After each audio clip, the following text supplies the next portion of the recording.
વડોદરાના BPC road પર કાપડની દુકાનમાં શોર્ટ સર્કિટ થતા આગ લાગી હતી। ફાયર બ્રિગેડે આગ ઉપર કાબુ મેળવતા લોકોએ હાશકારો અનુભવ્યો હતો। વડોદરાના વડીવાડી ફાયર સ્ટેશન ઉપર કંટ્રોલથી ફોન આવ્યો હતો કે પ્રોડક્ટિવિટી રોડ ફોર્ચ્યુન ટાવર સામે આવેલ એરિયસ કોમ્પ્લેક્સમાં આવેલ કાપડની દુકાનમાં ઇલેક્ટ્રિક પેનલમાં શોર્ટ સર્કિટને કારણે આગ લાગી છે, જેને લઈને તાત્કાલિક ફાયર વિભાગની ટીમ ઘટનાસ્થળે આવી પહોંચી હતી। વડોદરાના બીપીસી રોડ પર એરિયસ કોમ્પ્લેક્સમાં સંસ્કૃતિ નામની કાપડની દુકાનમાં ઇલેક્ટ્રિક પેનલમાં શોર્ટ થતા આગ લાગતા સ્થળ પર ફાયર બ્રિગેડ પહોંચી હતી। જ્યાં શોર્ટ સર્કિટ થયું હતું ત્યાં ફોમનો છંટકાવ કરી આગને કાબૂમાં લીધી હતી। સદનસીબે આગની આ ઘટનામાં કોઈ ઇજાગ્રસ્ત થયું ન હતું।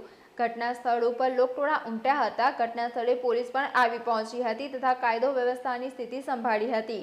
આગ સંપૂર્ણ રીતે કાબૂમાં આવતા લોકોએ હાશકારો અનુભવ્યો હતો।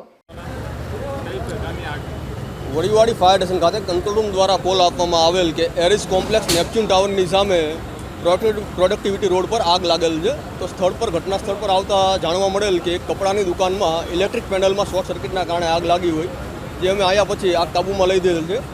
કોઈ જાનહાનિ નુકસાન થયેલ નથી।